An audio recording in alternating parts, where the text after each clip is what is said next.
Hello, this is Carl with Future Achievers, back with another inspirational interview.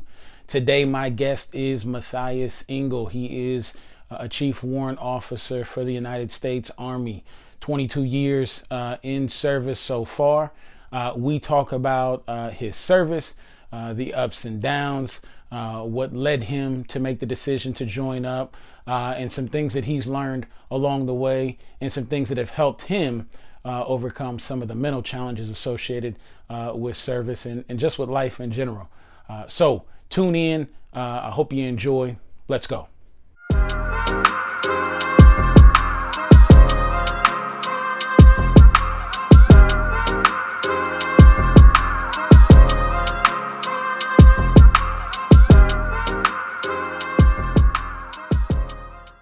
Hi, my name is Matthias Ingle. I'm a CW4, which is a Chief Warrant Officer 4 in the United States Army. I am currently serving as a Senior Technical Advisor to my battalion commander in the United States Army Cyber Protection Brigade, the one and only brigade of its kind in the entire Army. So tell me a little bit more about your work in the Army right now. What is it that you're doing? Like, break it down for me. So right now, I, as a Senior Technical Advisor, when my battalion commander has questions or issues, she comes to me usually for the technical aspect of whatever the problem is to help find an answer to help solve that problem.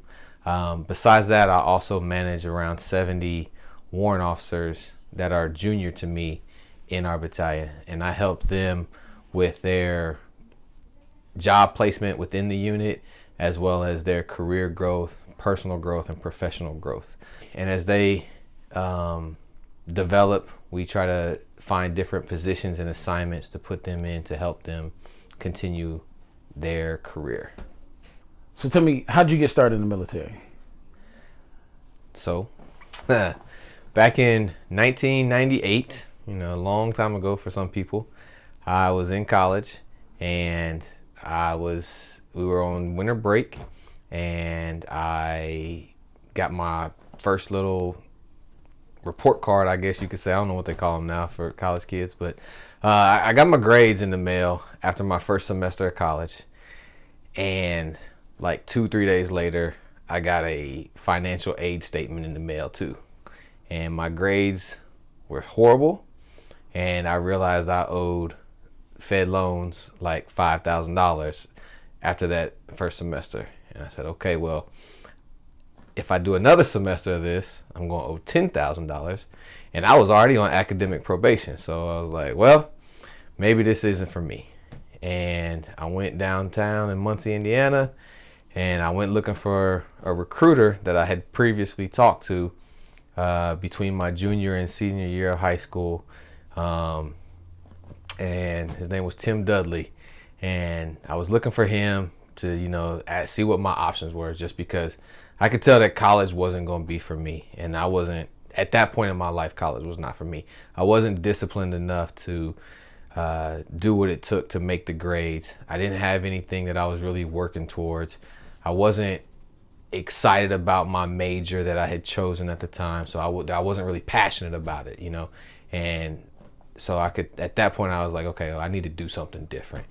And so I went and saw the recruiter, and I saw him like the 28th of December, I think. And then I shipped out on the 14th of January of 99 from there. It was a fast process because I knew if I slow rolled it, I probably wouldn't have followed through with it. So I just made a decision and went for it. And what drew you to the military? Like, why the military? Like, what were the benefits to you? So to me, it wasn't the benefits that I really thought about. It was more of, if I'm not going to go to school, what am I going to do? And I didn't have any skills, so I couldn't, besides working at the time, $5.25 minimum wage job, how was I going to afford a place to live? Because my mother wasn't most likely going to allow me to stay with her anymore if I'm not in school, or I'd have to have some type of a plan to show her that, hey, I'm going to move out your house because I'm trying to stand on my own 2 feet. And without any type of skills and without a passion for anything, I decided that maybe the military would help me find those things. Okay. Do you think the military did help you find those things? Oh, definitely. I definitely think it did, because I went and I had to retake. Did I retake? I think had to yeah, I had to retake my ASVAB test. And when you take your ASVAB test, it breaks it up into, I think it's 9 different categories, and they rank you based off of your skills in all those different categories of the types of jobs that you should take when you want to enlist in the Army. And there's like administrative jobs, there's computer jobs, there's mechanical jobs, medical field. If you're into animals, so medical veterinarian side of things. So there's I've heard as many as like 116 or 110 jobs. I think they've probably scaled that down some, but there's a lot of jobs to choose from. And if you're really passionate about something and you score high in that area, obviously they can match you. They'll try to match you up into that. And if you score low, and then they try to, if you still want to join, you might have to take a job that you might not be passionate about for a few years, but you get the chance to change your job. When you re-enlist, if you decide to re-enlist, the Army will give you a chance to change that job as long as you get your what's called your GT score up high enough to meet the requirements for a more advanced or more technical job. So there's always opportunities to do more if you want to stay in the service. If you just want to go in and do something for 4 to 6 years and you don't really care what it is, that's an option too. When you went in, did you think that the Army was going to be your career? Was that your initial plan? No. I told everybody I was going to do my 4 years and I was going to be done. I said 4 years. I felt like 4 years was enough time for me to figure out what I would like, what I didn't like. I would get my GI Bill, and then maybe by the time I went in when I was 18. So by the time I was 22, be ready to get out and then go back to college maybe, and or at least have enough. Even if I didn't go back to college, I'd have my GI Bill that I could use at any point, and then I'd at least also have some type of a skill that I could use to market myself, to make myself valuable to a good employer when I got out. Mm-hmm. So when did you make the decision to make the Army your career? Right around my 8-year mark. I decided to, about 7 years, because I decided to transition to become a warrant officer. And when I submitted that application, I knew that I would owe 6 more years on top of the 7 that I had already done. That would put me at 13 years. And I felt like if I've done 13, I might as well stay for 7 more and get out when I did my 20. That way I at least have my benefits and everything else like that, military benefits. And then the 19-year mark came up and I signed on again, and now I'm at 22 years. So did I ever think I'd be in this long? No, but I'm still here. Mm-hmm. And I think it's the only reason I've been in so long is because it's always been fun. It's always been challenging. And if it wasn't, then I probably would have got out a long time ago. So how long do you plan on staying in? So I currently I have an obligation for at least 2 more years. And that is the plan, is that after these next 2 years, I'll get out. So you'd be 24 years? 24 years. In the Army? Yeah. And then what's the plan once you get out? And what does that look like, retiring from the Army? I mean, what's that mean as far as income, as far as what you'll do after? I mean, you'll be still in your 40s, so you'll definitely be younger than anybody else typically that retires from any other job. They're in their 60s, 65, right, before they'll retire. And so you're retiring at 40 something, and then what do you do? How do you survive? And then what do you do after that? So the retirement at 20 years is 50% of your base pay, which is your basic allowance of pay that the military provides you, which you get 50% of that for the rest of your life. Depending on what your rank, your base pay obviously depends on your rank and everything else. So rank, time in service is what determines your base pay. So depending on how frugal you are, some people can retire at 20 years in the Army, which, you know, would put them around 40 years old, and or 38 to 40, and then just some people travel the world and live like that, right? Some people move to countries that where the cost of living is a little bit lower and live off their military pay for the rest of their lives, and they're happy with that. Most people, on the other hand, which is probably the route that I will take, is to get a second job, or to get another job, or to continue my career in the public sector, where I don't, where I won't be working for the government anymore, but I'll be working for a private company or working in industry somewhere like that. There's also the path of going back and working for the government as what's called a civilian, and you still have some benefits in the as a government employee, which, I mean, you're very familiar with it because like your mom, Carla, they're general service employees, so they're civilians that work for the government pretty much. And so I got about 3 different options that I can pursue. I haven't necessarily nailed down which one I'm exactly going to do, but it probably won't be the first one where I just don't do nothing because I'm going to get bored. I know I'll get bored, and then I was like, all right, I don't want to sit at home no more, so let's go to work. I'd like to do something that would allow me to spend more time at home with the kids, since we have a brand new baby, and you know, by the time I retire, the middle daughter, she'll be almost to middle school, and the older daughter, hopefully she's chasing her Olympic dream. So I'd like something where I can telework a lot, so I can follow her around the country. Yeah. Okay. And then now your oldest daughter, when did she come as it relates to your military service? She was born in September of 2000, so I had been in the Army for about a year and 9 months when she was born. That's another reason why I mostly chose to stay. When I re-enlisted the first time, it was in 2002, and we were just starting the wars in Afghanistan and Iraq, and I felt that sense of obligation to where I didn't want to, you know, jump ship right off the bat, and I felt like our country needed me, so I said, hey, I'm going to stay, and I re-upped for like 4 more years, and then 3 years later, I extended again, just because we were still in the height of the wars. The second re-enlistment, I remember it was 2006, and we were in Iraq when I re-enlisted that time. Okay. So now, and what I find is sometimes people will make excuses as to why they can't commit to something, why they can't make what I call a challenging decision. And I think enlisting in the military could be one of those types of decisions.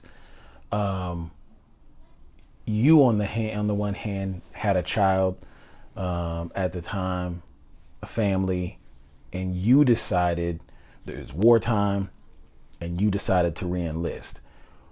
What is it in you that it enabled you to make that kind of decision, to say, hey, I'm going to be away from my family to go serve and to go work a job that will provide for them, but of course you're making this sacrifice of being away from your family, putting yourself in harm's way to be able to do this? I think part of it is the people that I worked with at the time, because I knew we were deployed and we were going to continue to go on these deployments, and I wanted to be with, you know, when you're working with these people, you develop relationships and bonds that are, you know, very permanent, and you want to see it through to the end. And you want to make sure that, hey, everybody's coming home. And that's one thing that I wanted to make sure of, was that everybody was coming home. So I didn't want to leave my guys out there. You know, I wanted to make sure that if they're in the fight, I want to be in the fight with them.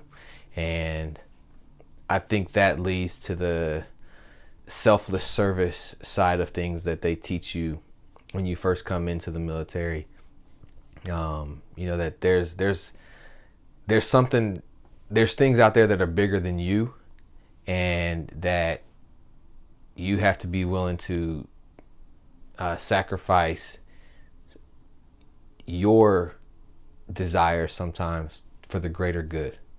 And that I think that ties into the way that I was raised, even though I might not have always demonstrated it. But, you know, Christ calls us all to die to self and to serve him and to serve others.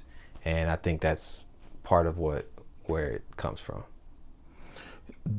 Do you feel like your military service has helped shape you as a person?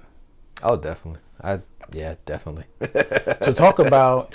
I don't know where I'd be. Like, Yeah, I couldn't tell. Like, the person that, like,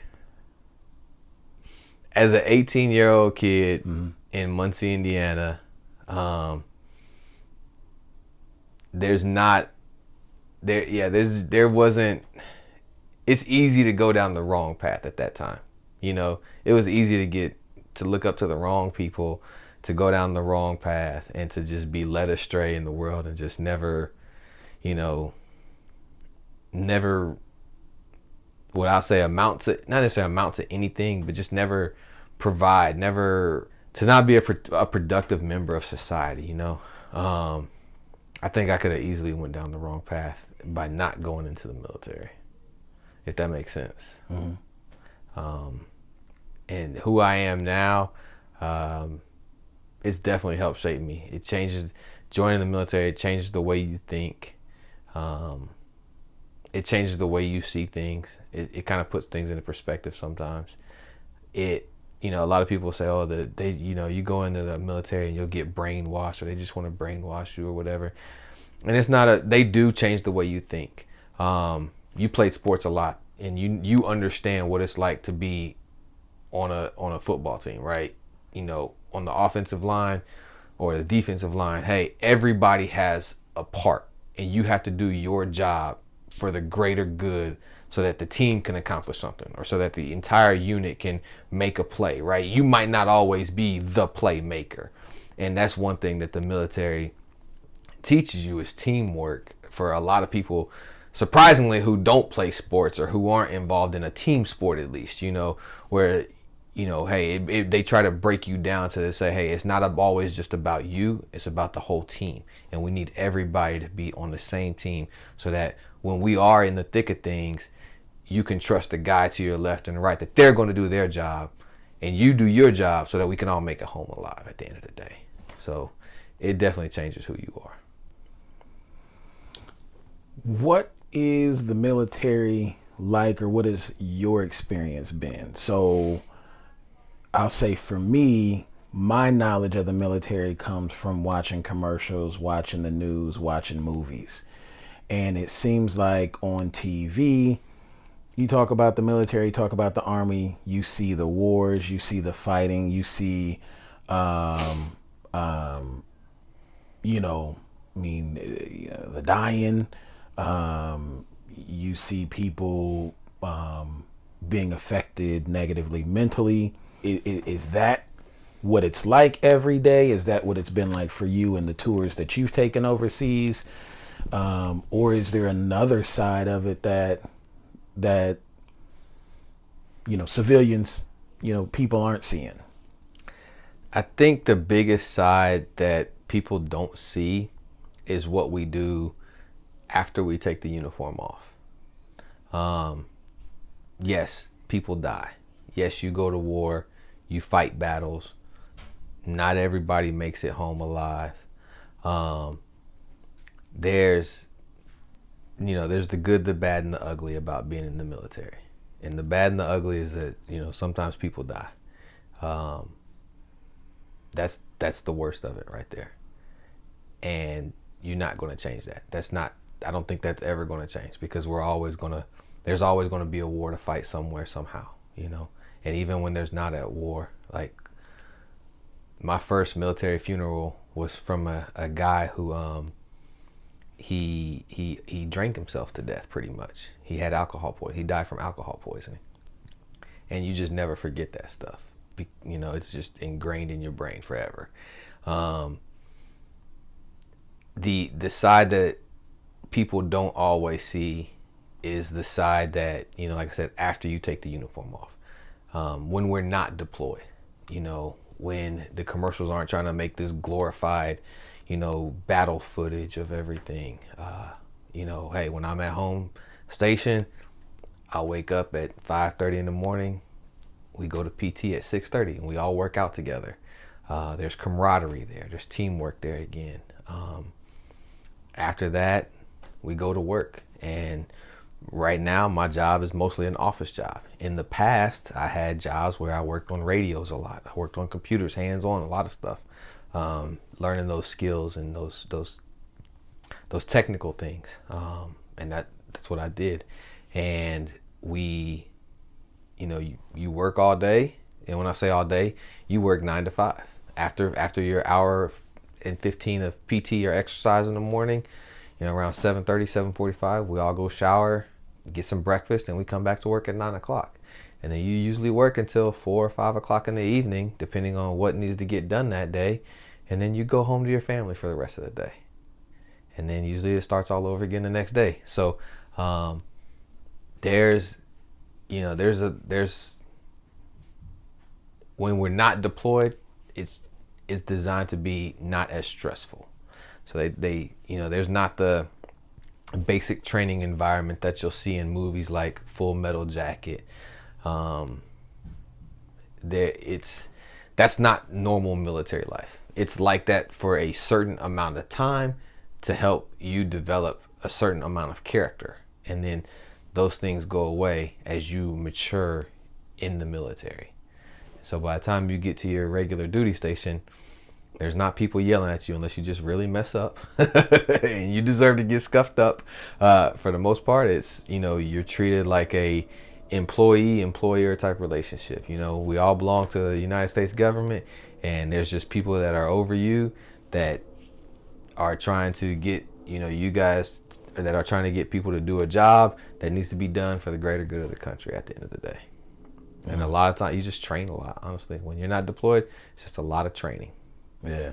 And so it sounds like, I mean, there's a lot of structure to it, but definitely, like you said, when you're not deployed, it's very similar to civilian life, or like what I would do. So right, you wake up in the morning, you go to the gym with your friends. Right.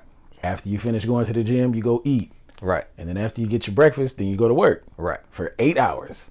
8 hours. There's some people that's going to work for 12 and 16, you know, 7 days a week. Yep. And then so after your work day's over, then you go home. You go home. You know, so just like, almost like, you know, someone on the outside or on the civilian side would do. Okay. Very, very similar to the civilian sector, except for the fact that they make you work out. Like, you know, some people don't want to work out. Got it. Not, you know, living a healthy lifestyle isn't for everyone. So, you know, I got it. But for us, it's kind of like mandatory.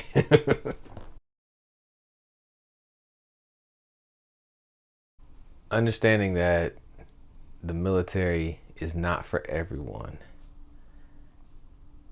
It is a place where you can go learn a skill, learn a trade, get an education, help get money for college, and help set a foundation that can lead you to where you want to go in life. It can help you develop as a person. It can shape your character, shape your mental toughness, your physical toughness, and you can use that to help yourself later in life. I understand that there are challenging times right now, and the military isn't always a way out, but if you have nothing else to do and you don't want to go to college, or you're not ready for college and you don't want to work a minimum wage job, then I feel like you owe it to yourself to go talk to a recruiter at any branch and see what maybe the military can offer you so that you can set yourself up for success later in life. So one thing we talked about was deployments, and going overseas, wars and everything. But that's not the only traveling that I've got to do in the military. With the military, I've been able to visit like 9 other countries that weren't war zones, that I didn't have to go to fight a war in. I've visited a lot of places in the United States as well. So if you do like to travel, that's one benefit of the military, is that they keep you on your toes sometimes. For several years, I spent more time away from home just going different places in the United States than I did during deployment times, So it can be challenging, but if you like to travel, and it can also be very rewarding in that aspect as well. I like to travel sometimes, so it was cool, but it can suck too if you have a family sometimes, but you just have to find that work-life balance. Let me ask you a different question. In the military, 20 years, away from your family, things are going on at home with your family. Kids growing up, you might be away because you're deployed in wartime, experiencing loss of soldiers, of friends possibly. What has gotten you through all that? What has kept you well mentally? What has allowed you to be sitting here 22 years in at a place of peace, if I can call it that, whereas other people may not. Other people who have gone through similar circumstances haven't made it, or aren't as well, or doing as well. Other people on the civilian side, every day somebody's going through something. Somebody's, losing a loved one, having issues with their family, not able to see their children, struggling, they don't like their job, so on and so forth. I mean, we all have things that we go through. I think your experience, just if I'm imagining what military service might be like, is a little more intense than maybe what I've experienced. What has helped you get through that and come out on the other side, where you've got a plan for your life, goals, like you're solid? Like, what keeps you? I think the thing that keeps me grounded is God, honestly. That having my faith and knowing that at the end of the day, my life is in His hands and no one else's. I think that's one thing that kept me solid when I was deployed. I didn't worry about, is this the day that I roll outside the wire and my Humvee is going to get blown up, or anything, is a rocket going to come over and hit me? I just trusted in God that He had my back, because that's what when I enlisted, that's what my granny said. She said, God's got your back, and she told me to read Psalms 91, and I did, and I read that thing every day. Whoever dwells in the shelter of the Most High will rest in the shadow of the Almighty. I will say of the Lord, He is my refuge and my fortress, my God in whom I trust. Surely He will save you from the fowler's snare and from the deadly pestilence. He will cover you with His feathers, and under His wings you will find refuge. His faithfulness will be your shield and rampart. You will not fear the terror of night, nor the arrow that flies by day, nor the pestilence that stalks in the darkness, nor the plague that destroys at midday. 1,000 may fall at your side, 10,000 at your right hand, but it will not come near you. You will only observe with your eyes and see the punishment of the wicked. If you say, the Lord is my refuge, and you make the Most High your dwelling, no harm will overtake you, No disaster will come near your tent. For he will command his angels concerning you to guard you in all your ways. They will lift you up in their hands so that you will not strike your foot against a stone. You will tread on the lion and the cobra. You will trample the great lion and the serpent. Because he loves me, says the Lord, I will rescue him. I will protect him, for he acknowledges my name. He will call on me, and I will answer him. I will be with him in trouble. I will deliver him and honor him. With long life, I will satisfy him and show him my salvation. My faith, my religion has kept me steadfast. One other thing is talking to people. You know, my wife will sometimes say that she thinks I got PTSD, but I talk to people and I go get counseling when I need it. If I feel stressed, or if I feel like I'm about to get to that edge where I'm ready to jump off and hurt something, someone, whatever, like, hey, I need to go seek help. And I recognize my triggers so that I can help prevent them myself by talking to people. And I think that's the biggest thing, is learning, talking to people, talking to someone to get that mental health, so that you can recognize your own triggers, so that you know when things are about to go left, so that you can go talk to somebody and get that off your chest. And sometimes that's what it is you just need to get things off your chest. You just need to cry to somebody. You need to talk to somebody. You need to scream it out, shout it out, whatever the case may be. I think talking to people really helps. And it doesn't always have to be a mental health professional. It could just be a friend sometimes. Just calling somebody and be like, hey, look, I need to talk. What you got going on? Or just listen to somebody else talk sometimes. Sometimes I've done that as I'm driving. Just call a friend and be like, hey, what's up, man? What you been up to? And just hearing them talk clears your head. It clears that fog of war, what we call sometimes. So that's going on in your own head sometimes. So that's what's really helping me out.